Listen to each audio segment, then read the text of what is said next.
अस्सलाम वालेकुम dear students, मैं हूं आपका इंस्ट्रक्टर आतिफ नसीम और यह है आपका YouTube channel science math sensible.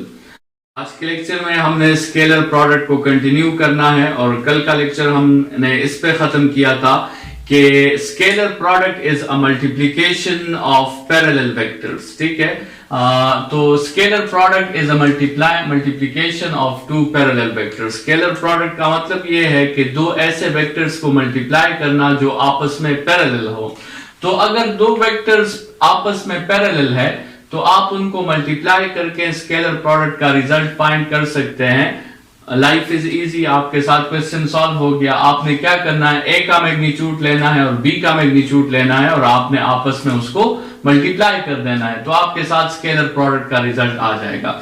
So when scalar product is vectors are parallel, then a dot b can be simply write as multiplying the magnitude of a with the magnitude of b। लेकिन students, अगर आपके साथ vectors parallel नहीं है, जैसे इस diagram में आपके साथ है कि a और b आपके साथ पैरेलल नहीं है क्योंकि आपके साथ एक एंगल है which is not 0 degrees। ठीक है, तो a और b are not parallel in this case। तो अब हम क्या करें, स्केलर प्रोडक्ट तो मल्टीप्लिकेशन ऑफ पैरेलल वेक्टर्स हैं, ये बात तो क्लियर है, लेकिन यहां पर तो ये वेक्टर्स पैरेलल नहीं है, तो हम इसे कैसे स्केलर प्रोडक्ट के थ्रू जो है वो कंबाइन कर सकते हैं। So what if vectors are not physically parallel, अगर ये फिजिकली पैरेलल नहीं है तो फिर आप क्या कर सकते हैं स्टूडेंट्स, हमें इन्हें पैरेलल बनाना होगा, उसके बगैर तो हम इसका स्केलर प्रोडक्ट नहीं ले सकते, क्योंकि scalar product is a property which is only applied for parallel vectors. ठीक है, जिस तरह लेट्स सपोज आपके साथ जो है मैथमेटिक्स का एक ऑपरेटर है लॉग। ठीक है, लॉग एक ऐसा ऑपरेटर है जो आपके साथ नेगेटिव नंबर्स पर अप्लाई नहीं होता, सिर्फ पॉजिटिव नंबर्स पे अप्लाई होता है। तो वो लॉग तो तभी काम करेगा जब आप उसको एक पॉजिटिव नंबर दोगे, नेगेटिव नंबर पे वो काम नहीं करता।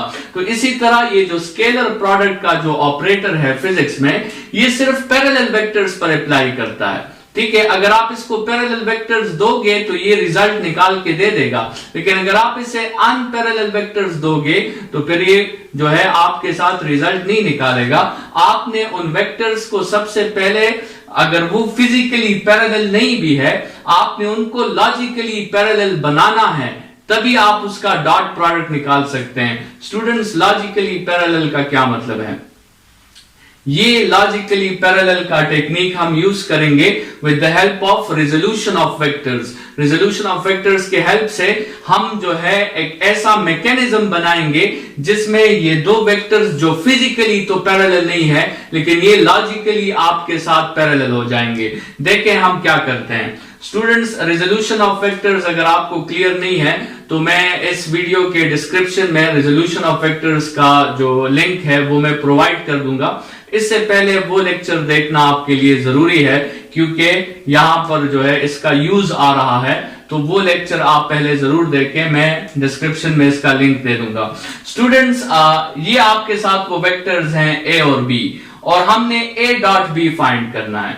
ठीक है, तो रिजोल्यूशन ऑफ वेक्टर्स में अगर आपको याद हो, हमने कहा था कि वी कंसिडर अ रेफरेंस। ठीक है, हम एक रेफरेंस कंसिडर करते हैं और वेक्टर के हेड से हम उस रेफरेंस पर एक परपेंडिकुलर ड्रॉप करते हैं। तो जैसे ही हम परपेंडिकुलर ड्रॉप करते हैं, हम उस वेक्टर के दो कंपोनेंट्स बना लेते हैं, एक component parallel to the reference and एक component perpendicular to the reference. तो स्टूडेंट्स, अभी आपकी चॉइस है, जिस तरह हमने पिछले लेक्चर में कहा था कि हम दो मेथड्स निकालेंगे। तो अगर आप a डॉट बी फाइंड करना चाहते हैं, आप डॉट प्रोडक्ट करना चाहते हैं a और b का, तो आप a को रेफरेंस लेते हैं या आप b को रेफरेंस लेते हैं। इस मेथड नंबर 1 में मैंने a को रेफरेंस लिया है और मेथड नंबर 2 में मैंने b को रेफरेंस लिया है। तो स्टूडेंट्स, जो डायग्राम मेरे साथ मौजूद है, a भी मौजूद है और b भी मौजूद है। Let's suppose I have considered a as reference. मैंने a को रेफरेंस कंसिडर कर लिया और मैं इस मेथड में क्या करना चाहता हूं, मैं b को रिजॉल्व करना चाहता हूं। ठीक है, तो मैंने b के हेड से a पर एक परपेंडिकुलर ड्रॉप कर दिया। तो मैंने असल में b को दो कंपोनेंट्स में रिजॉल्व कर दिया।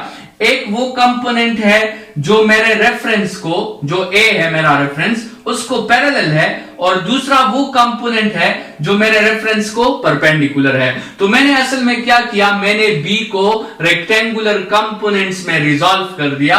One component is B1 and the other component is B2। और स्टूडेंट्स B1 इस ट्राइंगल का बेस है और B2 इस ट्राइंगल का परपेंडिकुलर है। और हमें पता है कि बेस के साथ हमेशा cos थीटा आता है, परपेंडिकुलर के साथ हमेशा sin थीटा आता है। अगर इसमें आपको डिफिकल्टीज हो तो आप रिजोल्यूशन ऑफ वेक्टर्स का लेक्चर जरूर सुने स्टूडेंट्स। तो यहां पे आप देखें हमने क्या कहा था, हमने कहा था कि scalar product is the multiplication of two parallel vectors. तो क्या हम a को b के साथ मल्टीप्लाई कर सकते हैं? हम नहीं कर सकते क्योंकि a और b पैरेलल नहीं है। लेकिन क्या हम a को b1 के साथ मल्टीप्लाई कर सकते हैं? जी हम कर सकते हैं, क्योंकि b1 is the component of b that is parallel to a and scalar product is the property of multiplying parallel vectors। तो हम अगर a और b का प्रोडक्ट लेंगे तो हम a और b का प्रोडक्ट नहीं लेंगे,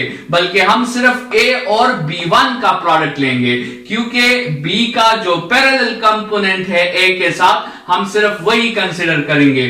तो यहां पर आप देखें c is equal to a dot b का मतलब यह है कि आप a के मैग्नीट्यूड को b के मैग्नीट्यूड के साथ मल्टीप्लाई नहीं करेंगे, बल्कि आप a के मैग्नीट्यूड को b1 के मैग्नीट्यूड के साथ मल्टीप्लाई करेंगे। So magnitude of a into magnitude of b1। अभी स्टूडेंट्स आपको पता है कि b1 इस ट्राइंगल का बेस है और जब आप किसी ट्राइंगल का बेस फाइंड करते हो तो it is equal to hypotenuse cos of theta. So this base is equal to b cos of theta. तो आपके साथ b1 की जगह आपने क्या पुट कर दिया, b cos of theta put कर दिया, और ये आपके साथ a डॉट b किसके इक्वल आया, a b cos थीटा के। स्टूडेंट्स इसको समराइज कर लें, वेक्टर्स जब पैरेलल हो तो फिर हम उन दोनों के मैग्नीट्यूड को डायरेक्टली मल्टीप्लाई कर देते हैं, कोई मसला नहीं है। लेकिन जब वेक्टर पैरेलल ना हो तो फिर हम उन दोनों के मैग्नीट्यूड्स को डायरेक्टली मल्टीप्लाई नहीं करते, बल्कि हम एक वेक्टर को रेफरेंस कंसीडर करते हैं और दूसरे वेक्टर का हम वो कंपोनेंट फाइंड करते हैं जो हमारे रेफरेंस को पैरेलल हो, और फिर उस रेफरेंस को हम उस पैरेलल कंपोनेंट के साथ मल्टीप्लाई कर लेते हैं। ये डॉट प्रोडक्ट का तरीका है when vectors are not physically parallel। Students ये जो हमने फॉर्मूला लिखा है इसको जरा आप डिस्क्रिप्टिव फॉर्म में अगर हम शो करना चाहें तो the dot product of two vectors a and b which are not parallel is equal to the magnitude of a times the magnitude of the component of b that is parallel to a। ये दोबारा सुन ले students और ये अपने साथ लिख लें statement को कि the dot product of a and b which are not parallel is equal to the magnitude of a into the magnitude of the component of b, the magnitude of the component of b that is parallel to a। ठीक है, हमने a के साथ b का सिर्फ वो component consider किया है जो a को पैरेलल था, क्योंकि dot product is the multiplication of parallel vectors. ठीक है, तो हमने a को सिर्फ b1 के साथ मल्टीप्लाई किया है, a को हम b2 के साथ मल्टीप्लाई नहीं करेंगे, क्योंकि a डॉट b2 आपके साथ 0 आएगा। जब भी दो वेक्टर्स के दरमियान एंगल 90 होता है उनका डॉट प्रोडक्ट आपके साथ 0 होता है। So we only multiplied a with b1। ठीक है, तो यहां से आपको यह बात समझ आ जानी चाहिए कि it is a complete into the component of b which is parallel to a। या आप इस तरह कर सकते हैं कि the magnitude of a complete into the projection of b on a, b का a के ऊपर साया, तो ये भी आप कह सकते हैं। और इस तरह भी कह सकते हैं कि it is the component of b along a, और इस तरह भी कह सकते हैं कि it is the projection of b on a। Students तो ये हमारा तरीका था, और इसमें a जो हमने कंप्लीट लिया है वो इसलिए क्योंकि हमने a को रेफरेंस कहा है। लेट्स सपोज एग्जांपल नंबर 2 में हम b डॉट a फाइंड करना चाहते हैं, मतलब हम b को रेफरेंस करना चाहते हैं। तो अगर b हमारा रेफरेंस हो गया तो फिर हम a के हेड से एक परपेंडिकुलर ड्रॉप करेंगे और आपके साथ एक कंपोनेंट a1 B के पैरेलल हो जाएगा और दूसरा कंपोनेंट A2 B को परपेंडिकुलर हो जाएगा। तो जब हम रेफरेंस के थ्रू रिजोल्यूशन करते हैं हमारे साथ दो कंपोनेंट जरूर आते हैं, एक कंपोनेंट रेफरेंस को पैरेलल होता है और दूसरा कंपोनेंट रेफरेंस को परपेंडिकुलर होता है। तो यहां वो कंपोनेंट्स A1 और A2 है।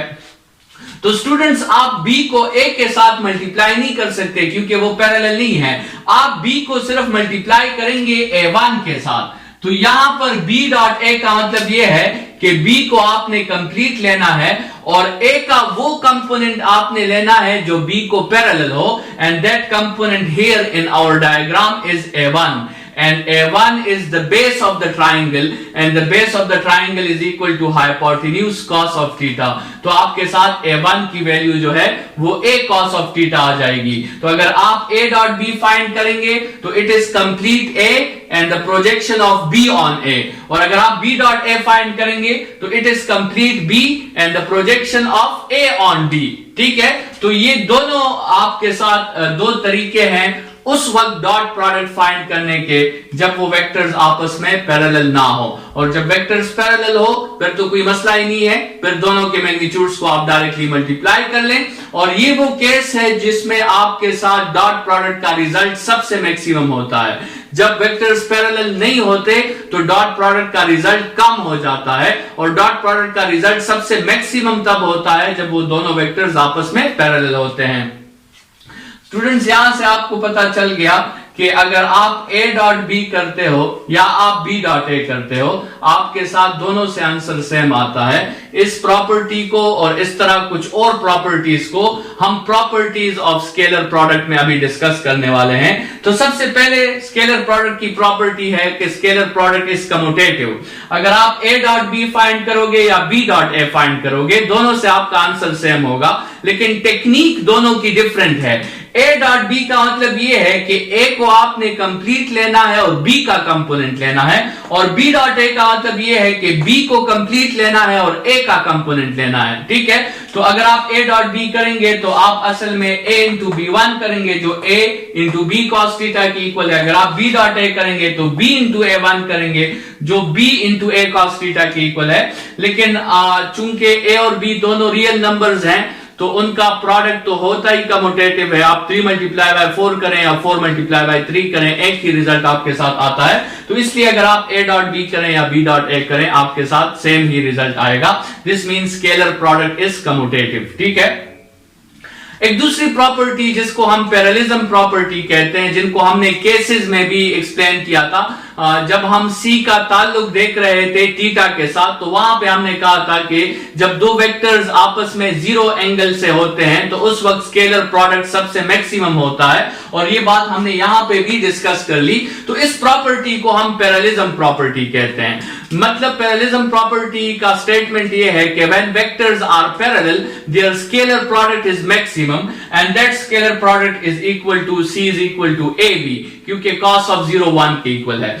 दूसरी प्रॉपर्टी आपके साथ ऑर्थोगोनल प्रॉपर्टी है। ऑर्थोगोनल प्रॉपर्टी में हमने कहा कि जब दो वेक्टर्स के दरमियान एंगल 90 होता है तो उस वक्त स्केलर प्रोडक्ट आपके साथ 0 होती है। देखिए ये बात स्टूडेंट्स हमने यहां पे भी डिस्कस की। हम A को B2 के साथ क्यों मल्टीप्लाई नहीं कर रहे?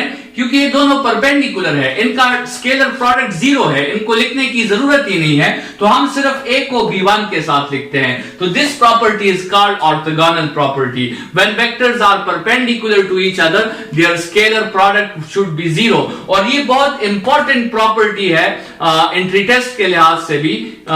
दो वेक्टर्स अगर परपेंडिकुलर हो तो उनका एंगल आपके साथ क्या होना चाहिए? 90 होना चाहिए। स्टूडेंट्स अगर आपसे कोई एंट्री टेस्ट में पूछें कि show that these two vectors are perpendicular, आप ये बात साबित करें कि ये दोनों वेक्टर्स आपस में परपेंडिकुलर है, तो आप कैसे साबित करेंगे? आप उस पे ऑर्थोगोनल प्रॉपर्टी अप्लाई करेंगे। आप उन दोनों वेक्टर्स का डॉट प्रोडक्ट लेंगे और उसको 0 की इक्वल प्रूफ करेंगे। तो अगर उन दो वेक्टर्स का डॉट प्रोडक्ट 0 की इक्वल आ गया तो इसका मतलब वो दोनों वेक्टर्स आपस में परपेंडिकुलर थे या उनका एंगल आपस में 90 डिग्री था। स्टूडेंट्स, हमने केसेस में एक और प्रोडक्ट भी पढ़ा था जिसमें वो प्रोडक्ट नेगेटिव आ जाता है, तो उसको हम यहां प्रॉपर्टी के तौर पे भी यूज कर सकते हैं, नेगेटिव स्केलर प्रोडक्ट। स्टूडेंट्स, जब वेक्टर्स एंटी पैरेलल होते हैं तो आपके साथ प्रोडक्ट जो है वो नेगेटिव हो जाता है, क्योंकि cos ऑफ 180 माइनस 1 के इक्वल है। और यही से आप एग्जाम्पल में भी देख लें, वर्क जो है वो आपके साथ पॉजिटिव भी हो सकता है और नेगेटिव भी हो सकता है। तो नेगेटिव वर्क तब होता है जब फोर्स और डिस्प्लेसमेंट के दरमियान 180 डिग्रीज का एंगल बन रहा हो। Students, what is the scalar product of a vector with itself?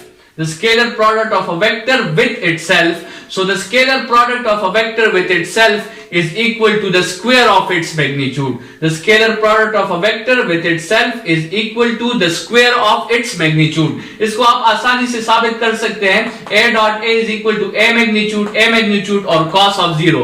Cos of 0 इसलिए क्योंकि vector a is always parallel to a और a हमेशा पैरेलल होते हैं, तो cos of 0 और ये a मैग्नीट्यूड मल्टीप्लाई हो जाएगा तो आपके साथ a स्क्वायर हो जाएगा। So the vector product of the scalar product of a vector with itself is equal to the square of its magnitude. Students, इस प्रॉपर्टी के हेल्प से हमने यूनिट वेक्टर्स को मल्टीप्लाई किया है, और यूनिट वेक्टर्स की मल्टीप्लिकेशन में ये 6 फार्मूला जरूर याद रखें कि i dot i, j dot j और k डॉट k आपके साथ 1 के इक्वल है, चूंकि ये प्रॉपर्टी आपको ये बताती है कि the vector product of a vector with itself is the square of its magnitude, और यूनिट वेक्टर्स का मैग्नीट्यूड तो 1 के इक्वल होता है तो उसका स्क्वायर भी 1 होगा। लेकिन अगर आप i डॉट j करेंगे, j डॉट k करेंगे और k डॉट i करेंगे तो उससे रिजल्ट 0 होगा, क्योंकि वो ऑर्थोगोनल प्रॉपर्टी को अप्लाई करते हैं। i j को परपेंडिकुलर है, j k को परपेंडिकुलर है और k i को परपेंडिकुलर है, तो इन सब में एंगल्स आपके साथ 90 डिग्रीज है, और जहां पर भी एंगल 90 होगा उनका स्केलर प्रोडक्ट आपके साथ 0 होगा। स्टूडेंट्स, ये भी एक बहुत इंपॉर्टेंट प्रॉपर्टी है एंट्री टेस्ट के लिहाज से भी।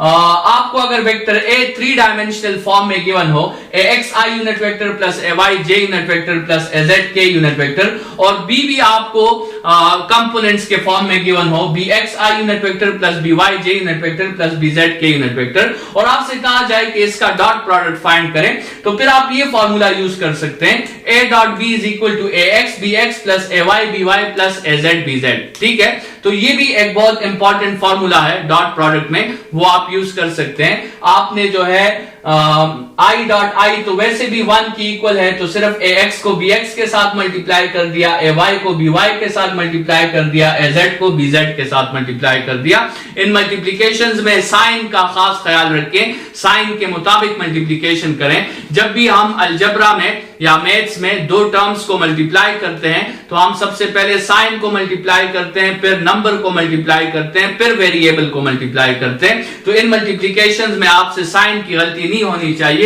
इस लेक्चर के साथ ही स्केलर प्रोडक्ट हमारा कंप्लीट हो गया है। नेक्स्ट लेक्चर में फिर हम वेक्टर प्रोडक्ट की तरफ जाएंगे। इस लेक्चर के लिए इतना ही। Thank you students.